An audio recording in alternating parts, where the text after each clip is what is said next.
Welcome to the One Haas Alumni Podcast. I'm your host, Sean Lee, and to celebrate Hispanic Heritage Month, we're joined by Cindy Cordova, full-time MBA, class of 2020. Fresh graduate and alumni, welcome to the podcast. Thanks, Sean. I'm excited to be here. How does it feel to be on the other side now, done with school? That's very refreshing. I graduated during COVID time, so I think for a moment there, I thought maybe graduation wasn't going to happen. So it's really refreshing to be on this other side. Yeah. You guys didn't have a commencement either, right? We didn't, no. Yeah, that's getting pushed to next May, I believe. Yeah. I mean, I'm asking this question too, because I know you're a mother of 3 daughters. You're in the full-time program, so extremely busy. Do you feel a void now that school is gone, or has work filled that in? Work has definitely filled in the void. I think it's more manageable now that I'm not in school. My deadlines are a little bit more flexible, and I kind of manage my own schedule, so that helps. It's so funny. It's one thing I've been asking fresh grads, because I miss school a little bit. You're still up on the Bay, right? I'm not. I'm in Seattle now. Oh, you're in Seattle. Yeah. Okay. Was your family from Seattle before? No, I got a job offer for Amazon, and so we moved the family here. It was not on the radar before this. That's amazing. Okay, that makes sense. Let's take our listeners through your life journey, starting with where you were born. I was born and raised in LA. Which part? South Central LA. I was both born and raised right at the border of Watts and Compton, like literally blocks away from both. That's my neighborhood. I went to school mostly in East LA, actually, K through 8, and then in South Central after that. So was bussed around quite a bit, but always in Black and brown schools. Why did you go to school in East LA? At the time, so this was in the 90s, the schools in South Central were considered not the best. In LAUSD, they were some of the lowest performing schools. I tested into the gifted program when I was in kindergarten. And so my teacher recommended I go to a school that has a gifted program, which were not in my neighborhood. And she was afraid of how I would deal with being in a school that was not primarily minority, because I didn't have any experience going to schools like that. So she was the one that suggested the school in East LA. And so that's where I went. Everybody in my class was Latino, and we were all in the gifted program. So it was an interesting experience. How did the transportation work? I can't imagine that couldn't have been easy. No, yeah. I took the school bus every morning, had to be at the school bus stop by 6:30 in the morning to get to school on time, and then on the way back would get back home like between 4:30 and 5 most days. Yeah. So I didn't really have after school programs or any of that, because most of my time was on the school bus. In LA traffic. In LA traffic, yeah. I was always the last stop too, so it took the whole time. That's like, as a kid, I can't imagine you had to go through just to be able to go to a better school. That's amazing. Tell us a little bit about your family. Yeah, so my parents are both from El Salvador. They both immigrated here during the Civil War. So if you don't know, El Salvador had a 11-year-long civil war throughout the 80s, ended in 91. And a lot of people were displaced during that time, either through death or migration. So both my parents were some of the people who fled during that time. They met in LA, got married in LA, and they were both, at the time, they were both garment workers. They worked in sweatshops in downtown LA. I believe that's how they met, actually. But my mom continued to work in sweatshops for quite some time. My dad actually left industry to start his own business. He started a trucking business. So he gathered money to buy trucks and that on his own. His brothers were also part of the family business. And so he did that for a while. He passed away actually when I was 5 years old. So after that, I was raised just with my mom and me and my 3 other siblings. And we were very low income. We lived at the time in South Central, just barely making ends meet. For periods of time, we were on food stamps, on welfare at some times. From my dad's death, my siblings and I experienced a lot of trauma. And so my mom couldn't really work because she had to really be there, especially for my sister. So financially, it was just really difficult for her. But we had what we needed. She always made sure that we had what we needed. And she also did a lot of side jobs, making clothes and selling it, or making recuerdos. There are these like party favors that we use for quinceañeras and like different like Latino events. And so she would make those to sell them as well. Wow. Are you the oldest? I'm not. I'm the second. My oldest sister is 10 years older than I am. She was actually born in El Salvador also, so she migrated to the U.S. with my mom. I see. It's amazing. I guess growing up, were there any defining moments that you remember? Because I imagine something transformative must have happened for you to ultimately end up at Stanford. Yeah. There were a lot of transformative moments. I think for me, it starts with my father's death. That was a pretty defining moment for me. He committed suicide and I was 5 years old and I saw it. So that it had a big impact on me emotionally, but also as time went on, I think it defined a lot of how I saw my mom and how I saw her struggle. So, just seeing how hard she worked to make sure that we were okay and that we had what we needed. She valued education a lot and she made sure she instilled that in us. And so even though she was working all these side jobs and trying to make ends meet, she was also going to community college in the evenings to better her English at first and then to do child education classes. And so just seeing her work that hard, to me, it made me feel like I have no excuse to not succeed and to not accomplish my dreams because she's worked hard for me already and she's laid the groundwork for me. And as low income and as disadvantaged as maybe I was at the time, I didn't see it that way because I saw my mom's example and I saw that if she can work that hard, then I can work just as hard or try to work just as hard to accomplish my dreams and not just help myself, but also help her.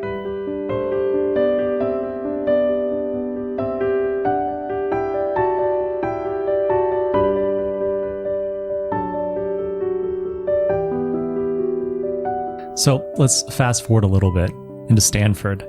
How do we go from South Central to aerospace and astronautical engineering? Yeah. Yeah, I have a hard time explaining that because it wasn't a clear journey for me. I was lucky to have a lot of great teachers along the way who helped open doors for me. And without them, I wouldn't have been able to do any of it. And starting with my kindergarten teacher who even told us anything about what the gifted program was and what school to go to, that was like the first step there. But even along the way, I had great math and science teachers in middle school who told me about engineering, had no idea what engineering was for a long time. And, they helped teach me what that was and why I should even look into it as a career. And in high school, a lot of my teachers who were extremely supportive, my counselors who were very supportive in helping me find what schools I can apply to.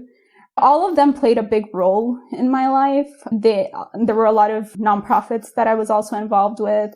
So Coca-Cola had this nonprofit that at the time they're called Campaign Rock. And they helped us learn about college and A through G requirements and just everything that we needed to know about how to get into college. And so all of those things just lined up to lay the groundwork for me to be able to even apply to college and to even think of Stanford as a possibility. That organization actually, I convinced the director to take me to see Stanford on a college tour. So we took a little detour from the original college tour so I could see Stanford because I really wanted to go there.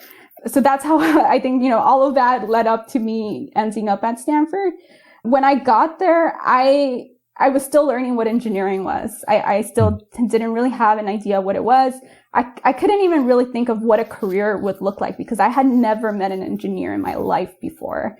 And Stanford actually has this really great summer program for incoming freshmen, underrepresented minority freshmen who might be interested in engineering. One of the deans at the time there, he started this program to bring in freshmen for 5 weeks before school starts, spend those 5 weeks on campus and take different engineering classes with different professors to learn about the different types of engineering tracks. And that was really where I learned, what is an engineer and what is it that I'm actually going to study if I study this. I've always had a passion for space and flight. I think it comes from my dad, who was really into the model airplanes. We used to go watch flight shows, and I was always really interested in it. I never thought it could be a career, but when I was there and listening to the professors, taking these sample classes with them, I realized that I really enjoyed that. I had a passion for that. And so from there on, I started studying aerospace engineering, and at the time was actually the only undergrad in the program because it was an independent study major. It wasn't an official major yet. And so I was the only undergrad taking it. And then after me came larger and larger classes. That's cool. You were taking undergraduate courses with graduate students? So it was graduate coursework, effectively. It was, yeah. The major was designed so that I took half of the coursework in the undergrad mechanical engineering, and then the other half was electives and that were graduate courses. I see. That's amazing. What is the difference between aerospace and aeronautical? So aeronautics are things that fly, like airplanes, things that fly in our atmosphere. Astronautical are things that fly outside of our atmosphere. And then what does aerospace mean? Does that just encompass everything? Yeah. Yeah. Anything that flies. Okay. Because you worked at Honeywell, right? In aerospace. Yeah. And does Honeywell do both aeronautical and astronautical? They do. Yeah. They work on mostly components of both space and airplanes. So a space could be, they have a lot of NASA contracts at the time, the space shuttle, and then also satellites, things like that. And then I worked mostly in the jet engine propulsion, mostly private airplanes and building engines for private airplanes. Can you share with us a little bit more about what you did there? I worked on a lot of things, but the majority of the time I spent it designing. I was a project engineer and was working on how to make our jet engines more efficient. So different combustion and compressor designs, gearbox designs. I did some work on alternative propulsion engines as well. So things like hydrogen and fuel cells and things like that. So did a lot of different things in terms of how do we make things fly better and more efficiently. And then was a product manager for mechanical components. I can't even wrap my head around that. As a layman, that just sounds so cool that when I get into a plane, because I was flying every week, right, up to Berkeley, I just think every time, it's such a miracle that this thing with these thin little wings can just take off and just soaring through the skies. And it's just amazing how it all works. Yeah, I always tell people, like, even though I know how it works, I still am amazed because I do think there's a lot of, I don't want to call it magic because obviously there's science behind how it works, but it's just magical how it all comes together, you know? And I actually worked in accident investigation for a while as well, so I also know what could go wrong. And even that, like, it is so many different things that have to line up in the wrong way for it to go wrong or fatally wrong. And just that, I think it's amazing. That's why I enjoyed working in it so much. What's amazing is, did you ever do any industrial engineering work? I did, yeah. In the beginning of my career, I was a manufacturing engineer and did a lot of industrial type, yeah. Okay, because I learned about industrial engineering from Bree Jenkins. And it just, as I'm thinking about what you're saying, designing an engine is one thing, but then another industrial engineer has to figure out how to assemble it, how to build this thing. Yeah. And I remember last April for SIB, Seminar in International Business. So our SIB was in Brazil, and they took us to go visit Embraer. And we got to see the assembly facility, and it is mind-blowing how it's these massive warehouses, and the plane it starts with the assembly of the individual tube rings to make the tube of the cabin. And then we're just looking at this like, how does someone figure out how to put this thing together? Because there's so many pieces, and you're looking at this complex thing. You're like, this is what we're flying in, right? Yeah. And just the engineering and the precision that needs to go into it. And us learning about like RFID tagging of like tools, so that if you bring a tool past this line, it needs to make sure that it gets goes back and it's not just sitting in the plane somewhere. Yeah. Just like the amount of engineering all around that goes into it just is unbelievable. Yeah. Just to build an engine, it takes hundreds of engineers working together, and each one is specializing on one component. And then the project engineers like me are like trying to bring it all together and make sure that everything works together. Even that, and that's just one engine, right? There's hundreds of other components in the airplane as well. That is so cool. Did you get to work on any astronautical stuff? So I worked very little on space products. I did work on, when I was a product manager, so I didn't actually build these. It was more proposals that I was working with Blue Origin and SpaceX and NASA on some of the crafts that they were working on at the time and helping them develop actuators and valves for some of those crafts, but nothing that I actually designed or built. That's still cool. That's so amazing. Let me ask you this. I mean, how many Hispanic aeronautical, astronautical engineers do you know? I don't think I know any, actually. Is that crazy? That's crazy, yeah. Right? When I was working at Honeywell, so I worked there from 2010 to 2017, I believe. And there were just a handful of times that I can tell you that I was in a room where I was not the only woman, and in the room with another Latino. That's probably even less times. I'm like trying to think of when. There should have been at least one or two, but I can't even think of when that was. So there's not very many of us there. I imagine there might be an alumni who might be listening to this in the car with their kids. What's some advice or just wisdom, hindsight wisdom that you can give to the URM kids of the next generation to believe in themselves, that not only anything's possible, but they can become I still can't even remember the words, aeronautical and astronautical engineer. Oh, that's a lot of pressure. I guess my question is more around, in one way, you say that there are these externalities that influenced you. And in a way, your story is an externality. It's an influence to someone else potentially listening to this. Is there any advice you can give? So I think one of the main things that I have learned, and I try to instill in my kids, is not to be afraid to stand up for yourself and to pursue the passions that you have, regardless of who's around you or who's not, what people are saying or what they're not, but just continuing to push through. I think as a young engineer early on in my career, there were times when I thought, I don't know if I should continue doing this, and I might maybe step away from this because of the lack of representation, and there was just so much I didn't know and couldn't find people that I could relate to help me get through some of those issues that I was having. Right.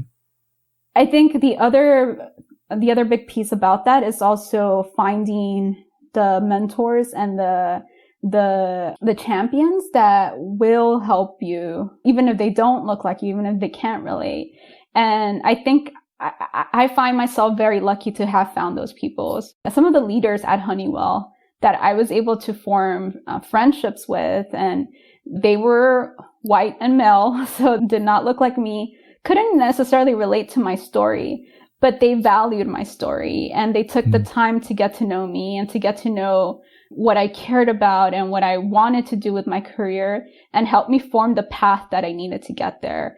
And without them, I wouldn't have been able to move forward. So although there is a lack of representation in tech and in these more science-based careers, I think it's something that's changing. And I think even if you can't find the people that look like you, even the people who don't look like you can also be champions for you. And not being afraid to reach out to them, and not being afraid to ask for help when you need it. I think that's been crucial for me.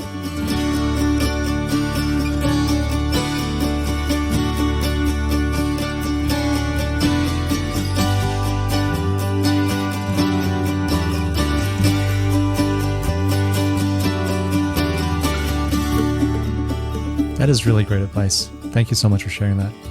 So you were at Honeywell for what, almost 8 years? Yeah. Okay. Well, what inspired you to come pursue an MBA? While I was at Honeywell, I think Honeywell was a great launching place for my career. They gave me a lot of great opportunities, and I got to do a lot of different kinds of roles and responsibilities that helped me see how a business works at a high level. Within that, I started learning that there were some things that just weren't working. And over time, I was in a product manager position. I was actually a product marketing specialist, but I did a lot of product management work during that. One of the things that I was really struggling with is aerospace is a very risk-averse industry because we can't afford any kind of risk. So because of that, it's really difficult to innovate. It's really difficult to do something different. And even if you have an idea of this, great thing that will make it, the airplane more efficient or make it greener or whatever it is, it's really difficult to push change through the company and just the industry in general. I was having a hard time with how do I even lead my teams to think in an innovative way? How do I communicate my message to leadership so that they understand why this is important? I had some wins, but then I also had other times where I was just like, it's just not working out. Something's not clicking. And I think this is more about me and who I am as a leader and who I want to be as a leader. And I need to step outside of this industry for a little bit to be able to learn how to do this effectively. And the way that I felt I could best do that is by going back and getting an MBA. I wanted to get an MBA from a school that was specifically focused on technology and innovation. And I was specifically interested in learning from startups and the startup culture, because I think there's a lot of really interesting ways of innovating that happens at startups that doesn't happen in large companies. And I wanted to learn more about what is that? What makes that happen? And so that's why Haas was a very natural school for me to be attracted to.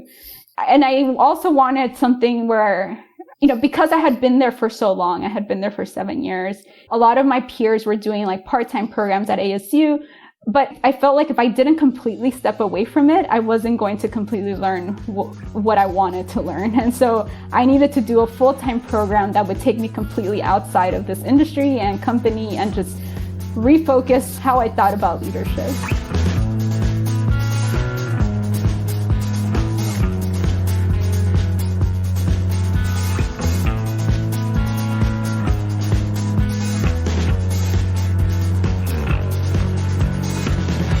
I see.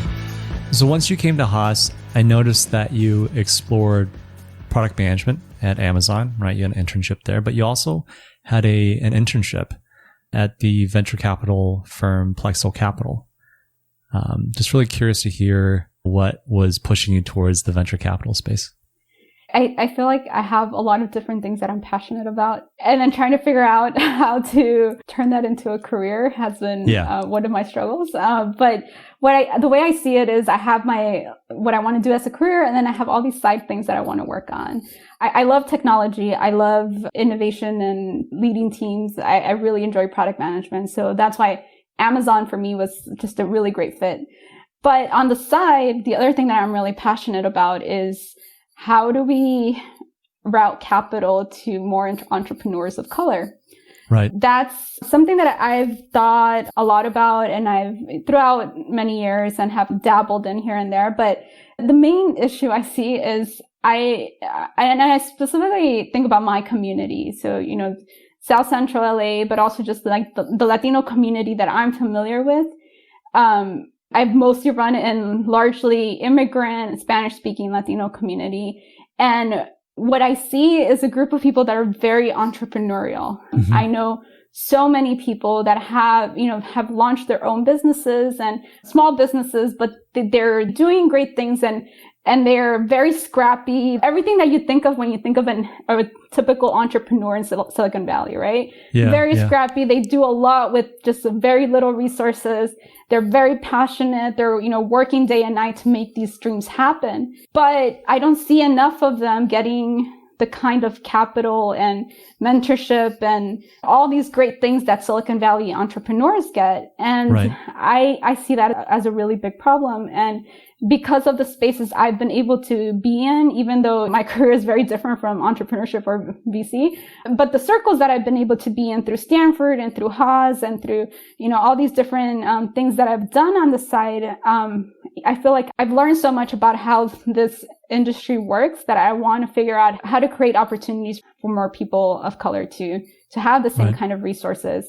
The other big thing is you see a lot of entrepreneurs in Silicon Valley who've dropped out of high school and college and get millions of dollars in funding to launch companies. That just doesn't happen in my neighborhood, and, people drop out of high school and that's it. You're working a minimum wage job. And I see that as so unfair because the talent is there. They just don't have the capital to make it happen. Mm-hmm. And so it's one of the areas that I'm very passionate in and also interested in continuing to work on as one of my side projects. So I did this internship with Plexo Capital. Tony, he is one of the biggest VCs. He's very passionate about underrepresented minorities, has done great things in terms of routing funding to LPs of color and women, as well as companies, and made great investments in some of these companies. And so I wanted to learn from him. I got in touch with him through one of the EW students last year, and I just wanted to learn from him. I really just wanted to spend the time talking to him and learning more about how he got to where he is and how he thinks about these investments, and then trying to learn more about how can I do this myself. So it was a great experience to do that. At the time, I was also president of the VC club. So I really dove into VC while I was there as a passion more than as a career. And now that I'm here in Seattle, I'm volunteering with a nonprofit called Ventures Nonprofit. Mm-hmm. And what they do is specifically help small business, mostly URM small businesses, get education on how to run a business as well as funding. They do microloans. And so I've been volunteering with some of their classes on just business basics. So just how do you build a business plan? Like, how do you understand your cash flow? Like, just the basics of how to run a business. And I think, that's one of the first steps to like helping these businesses be successful. But then the next thing I want to work on in the future is also how do we get that more of that funding to them? I think it's so important that you're doing this work because we just had this conversation. We interviewed as part of the undergraduate Haas alumni podcast. It's a secret side project that we're booting up for the undergrads out of Haas. And there's this alumni, Sally Jan. We just published an episode this week, actually. She is a head at the corporate venture arm of SAP.io. And she was saying one of the things that, she was telling us was that she cares a lot about women in URMs, right? And founders of color and the initiatives that SAP is pushing out there. And the reasoning, which is something I never really thought about until she brought it up. How do you not support these founders, female and founders of color? Because not only do they make up a huge percentage of the population, but how do you build products for them without their representation? Yeah. Right? How do you think about innovation and from a product or service standpoint without including these people? Yeah. Right? Yeah. Because then you're just building in isolation. You're not necessarily building products and services that are beneficial to everybody. Right. So I was like, wow, that's very true. Never thought about that. Yeah. Yeah, it's an underserved population for sure. And I think as we talk more about funding women, for example, we're starting to get more women-founded companies. And now we have companies like Frida, who they design things around post-maternity products that, when I had my kids, I would have loved to have these products. And I always thought, like, why doesn't anyone sell products for that post-maternity time? And no one even talks about what do you need. But they're designing it, right? And they're selling it now. And just an obvious thing when you're a woman and going through it. But until we start thinking about this and thinking about how do we fund minorities, then we're not going to be able to make those strides in serving those communities. And same with the Latino community. It's a growing community in the U.S. It's one of the fastest growing groups in the U.S. But without the entrepreneurs that are serving it, this is a growing market that we're not serving right now. Yeah, this is an area that I'm also very interested in. I think after banking, the end goal for me was always to, having founded businesses and sold them, I was like, to enter the VC space. That's the natural progression. But then after exploring VC a little bit, I realized my heart was still on the creation side, the founder side. I still want to build stuff. But just the aspect of advisory and mentorship, right, is so important, so critical. And even just yesterday, I was telling my brother that I really need to be more proactive about seeking out advisors and mentors for the businesses I'm building, because part of the reason why as an entrepreneur I went to business school is like, there's a limitation as to what I can teach myself. I'm very scrappy. I'm very savvy. I'm always reading, but I'm only reading what I know to read. Right? Yeah. I'm only learning when I'm aware of what I should learn. It's that whole, like, you don't know what you don't know. And that's where I think having the VCs around, especially for people of color and women, is just so important. Yeah. To be able to provide that level of support on top of the money. Right. Yeah. And I think having that outside perspective, especially from the people who are providing the funding and are seeing other companies, they can help you see those blind spots that you're not seeing. Yeah. Tell us what it's like to be an engineer at Honeywell and being a mother of 3 and then coming to business school. I just had a baby my last semester of business school and that was rough. And I was very fortunate to be able to be at home with the whole working from home COVID thing. So it actually worked out pretty well, but I can't imagine challenges that you had to face as a mother. Yeah. So having 3 kids during COVID was definitely tough and being in business school during that time. But I think for me, my kids have always been my motivation. So I had my kids young. I actually had my oldest while I was at Stanford. So being a mother and being in school wasn't new to me. I've done it before, but I also didn't have 3 kids at the time. I just had 1 newborn. But I think it's shaped a lot of how I think about my career and how I think about just how passionate I am about my career, because I have 3 girls and I feel like, I want them to see the example that I saw in my mom of this hardworking woman who did not let, any limitations hold her back. And, she continues even to this day to work towards her dreams. And I want my kids to be able to see that and to see that there are no limitations for them, especially because they have so many more opportunities and advantages that I didn't have when I was growing up. They're growing in a whole other world than I was. I want them to have the examples of a professional woman and a professional career in the U.S. that I didn't see when I was growing up.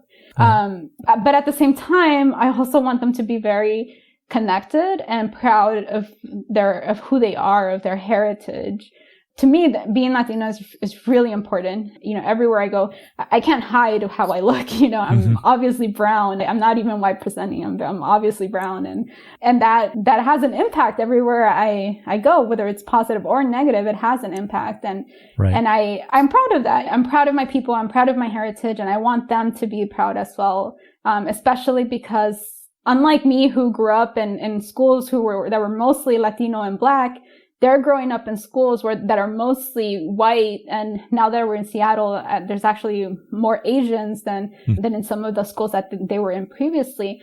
But Latinos and Black students are under 10% in most of the schools. And in fact, they're like 5% most of the time. So they really are the minority now. But I want them to be proud of that. I feel like I go out of my way a lot of times to make sure that they're learning about their culture and they're learning about our history, even our history in the U.S. that's not talked about, and that they're learning how this may present itself in the workforce. I want them to know you can do anything you want to do, but I also warn them about the some of the struggles they might face as they're doing that and how to overcome some of those struggles. So we have a lot of conversations around what is it like to be the only woman or the only brown person in a room and lead these meetings. You know, now during COVID, they get to hear me leading some of these meetings and talk about some, you know, we have these conversations around the dinner table of what is it like to be that, you know, to be the woman who's leading these meetings when no one else really relates to you. My husband is also Latino and he works in the education space at community colleges, and he has seen both from the administration and on the student side the struggles that Latino students face. So this is something that's very present in how we talk to our kids and how we instruct them.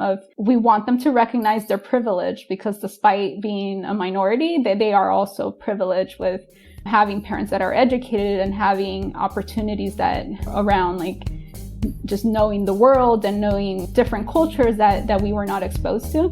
And we want them to use that privilege for good and to be the voice for those who can't speak for themselves.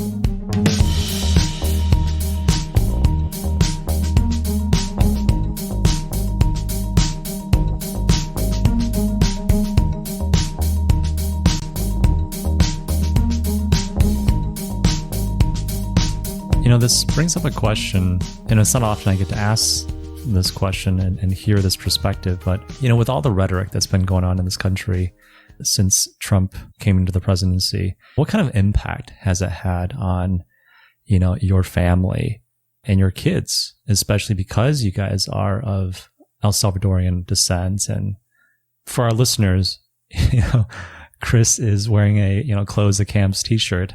What kind of effect has that had? And what are the conversations that you guys are having to have with your kids? I think for a lot of people since 2016, it's been a rough time. I think for people of color and especially the Latino community, it's been an even harder time. I think I can illustrate this the most with my oldest daughter. She's now 12 years old. She was born in 2008 when Obama was elected as president. And she actually ended up being very passionate about politics from a very young age. So her first election that she knew about when she was 4 years old, she was actually like really into it, like more than I was. She was watching all the debates. Wow. I don't think she understood a lot of what was happening, but she was just really interested and asked a lot of questions. And during election night, she wanted to have an election night party, and it was just our family, but like she planned everything. She wanted cupcakes and balloons and snacks and all kinds of things because she wanted to celebrate the election. And so since then, it became a family tradition that on election night, we have a family election night party and we talk about the election. And when she was 8 years old, the next election, she also did the same thing, watched all the debates and everything.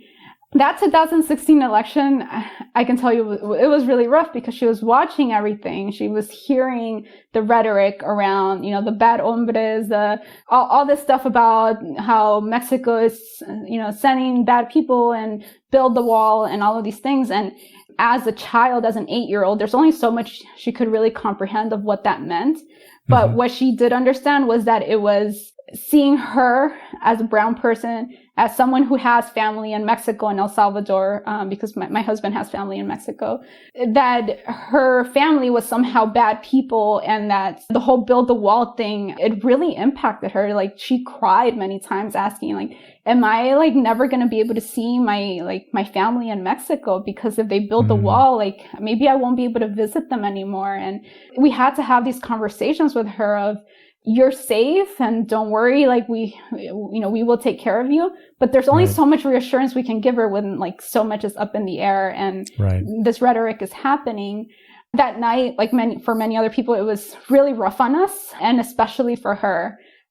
She went to sleep crying that election day night. The next day she stayed home from school, and we had to stay home from work to be there with her because she took it very deeply. It was just deeply upsetting for her. And I think what was harder was that we didn't really have words to reassure her or words to really tell her it'll be okay, because we don't even know, is it really going to be okay? since then, so she suffers from anxiety. So since then, we haven't watched the news around her until very recently. We started watching the news around her. She just couldn't. It would cause too much anxiety for her. We stopped listening to NPR. We stopped just stopped doing this around her to give her that space to heal. Mm-hmm. But you can't, they're not living in a bubble. She's still hearing things that are happening. And the camps was something that was very upsetting for her and for us as well, to think that children are being incarcerated and taken away from their families. Something that she feared in 2016. And, we told her, don't worry, this isn't going to happen. And here it is happening. Mm-hmm. Maybe it's not happening to her right now, but if you look at the history, it has happened to U.S. citizens in the past as well. Mm-hmm. Going back even to internment camps and all these things that have happened in our history. And so we can't confidently tell her it's not going to happen to us, and we can think like, oh, the law will protect us or whatever. But the thing is that we're seeing these things happening and there's not a whole lot that we can do to reassure her.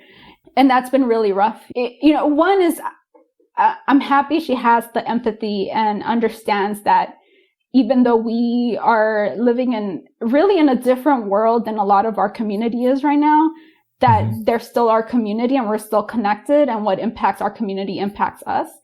And so I'm happy about that. But the other thing is that as a parent, it's also, it's hard to protect our kids from what's happening. Now with the Black Lives Matter movement, she's been very involved in that as well. Because of COVID, we didn't let her go to protests, but she really wanted to go. And she's seen how there's a lot of parallels. We may not be Black, but we're equally, we're also impacted by police brutality. And we have to support our Black, brothers and sisters, and just seeing how these injustices are affecting minority communities. They're not isolated incidents, and we can't say, oh, it's not our community or it's not us. It's still things it's still human beings that are being affected, and having that compassion towards them. It's a long way to say it's been rough with all the rhetoric that's been happening and with everything that's going on right now. And honestly, I fear for the next election night. And she's already talking about the election day party that she wants to have. But there's also in the back of her mind that fear of the last time we did this and how impactful that was, and what will the next 4 years look like for us. Right. Thank you for sharing that. It's important to hear these stories, right? These perspectives of our fellow Americans, the rhetoric that ripples out into these decisions that impact our friends and families. Yeah.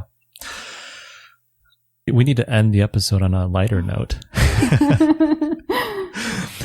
Just want to hear, what have you guys been doing for fun as a family during COVID? We've been playing a lot of video games. We like video games. My kids love video games. I do too. And so Animal Crossing has been big. What's the other one? Just Dance. The kids love Just Dance. What are you guys playing on? Switch or? On Switch, yeah. On Switch? Okay. Yeah. That's cool. Yeah. And then we also just bought a house. It has a large yard. And so we've been spending a lot of time out there trying to, one, clean it up, but then also just giving the kids the room to run around that we didn't have before. Yeah. Congratulations. Thank you. I see some books behind you. I'm curious, are there any books that you recommend for our listeners to learn more about Latinx people? It's a good question. I'm trying to look at what I have here. I see managerial economics. I have a lot of managerial stuff. I don't know. This is actually a kid's book that is off the top of my head right now, but I was just reading it this summer with my daughters and their cousins. We did a little mini virtual book club during the summer. Nice. And it's called, I think it's called The Rules of Punk. The First Rule of Punk? The First Rule of Punk, yes. So the First Rule of Punk, and it was really interesting to read it with the kids. It's a kid's book, and it's about this girl who is navigating, she was born in the U.S. her mom was Mexican American and her dad, I think, was white. And just navigating that, being in that intersection of being American, but not, and like being proud of your culture, but also ashamed, and trying to like figure out like where do you fit in the world, especially as a middle schooler. Yeah. And her mom, actually, she's an English professor who moves to Chicago to live on campus and teach in Chicago. And so it was really interesting because like my kids had that experience of leaving home to like live on campus, and their cousins are actually just moved to UC Santa Barbara because their dad is doing a program there. And so that merging of everything, of all these different cultures and personalities that we carry when we're U.S.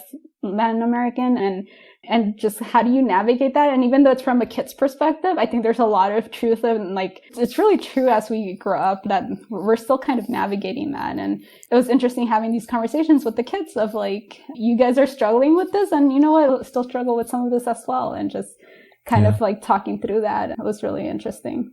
So I'll have to send you more once I think a little bit more about it, but that's the one that's on the top of my head right now. No, that's no worries. That's perfect.